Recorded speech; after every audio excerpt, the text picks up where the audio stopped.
Hello Mesa, here's another video featuring Permaculture Dan. The following is an educational permaculture video presented by Warner's Tree Surgery featuring Daniel Lee Thompson at his home food forest in Gilbert, Arizona, sometime in April 2012.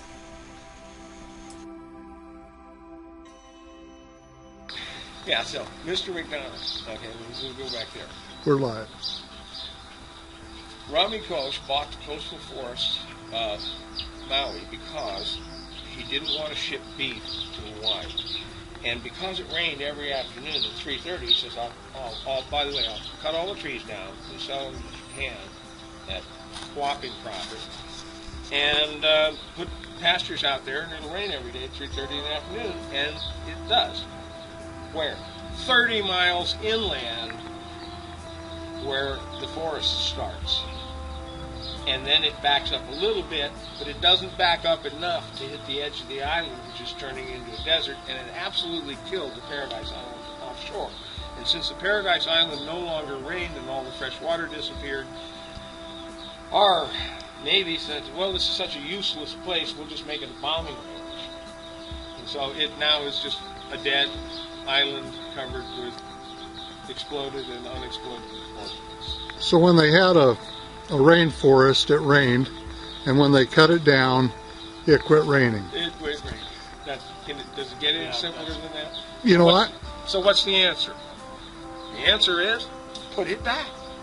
And the putting it back in these three simple things: uncompact the land, pattern to catch the runoff, and the pioneer species. Why pioneer species? And what are pioneer species? Dandelions, weeds, the things that you call weeds, are God's recovery plants. Why? Because they'll live in the toughest environment you could possibly imagine. They'll sink roots, and they'll surrender themselves over and over again until some other fruitful thing takes their place, and they then no longer exist. So instead of X amount, kill them. Because anytime you try and kill this stuff with poison, all you're doing is killing yourself. Yeah. So roll them over quickly. And that's what's taken place here. We have rolled this over. You're sitting in a food forest that 10 years ago was a flat lawn and is just as dead as that. So to get this straight then, the first thing you do is you have to recontour the land. The second thing you have to do is you have to bring in the pioneer species, and during that time you're probably going to have to provide water, or they're not going to live, especially if they're in a desert. And then once that goes on for a while and your larger plants can populate, then the rains begin to come back.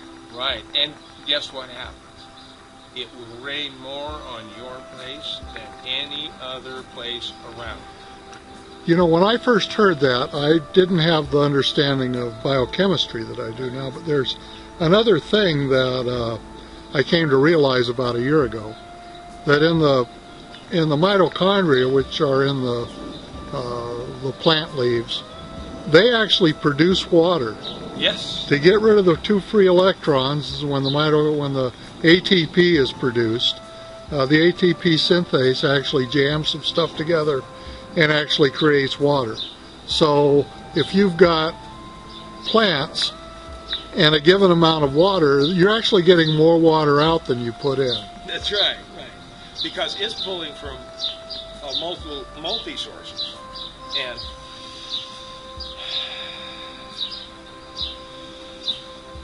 now, do you think the fact that it's cooler has anything to do with bringing the rain? Yes, absolutely. Because, first of all, what's dew point?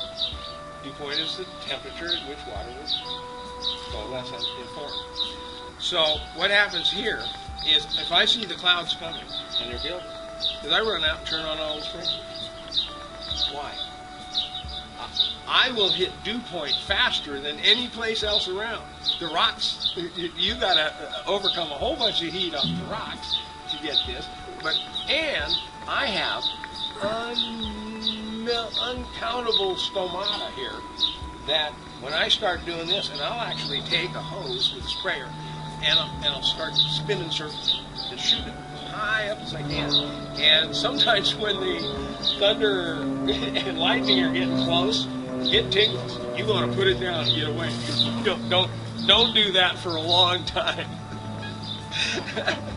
Anyway, I was standing in front, doing just that at this corner in front of the rose bush, and it starts to rain. And it is just this misty, and it's raining on us. It's 6.5 feet over this way, 6.5 feet out in the road. Only the sidewalk got wet, and only made this much of the street. And I'm standing in it, and I'm going, and I'm there for quite a while, and long enough to stop and put it down. And I went inside and got my mother. Mom, come out here and take a look. We're in the rain. And we were standing and walking in the rain here. And I said, but look across the street. Nothing's happening. In the yard next door, nothing's happening. And I actually then had time to go back in and get my brother, bring him out, and I stood him out here, and he went, what? What's that? And I said, Keith, don't you see what's happening? Yeah, it's raining, so what? So I said, walk down the sidewalk. So he's walking down the sidewalk in the rain. As soon as he crosses over here, I said, notice any difference? It was not raining. He goes, wow, what? How'd you do that?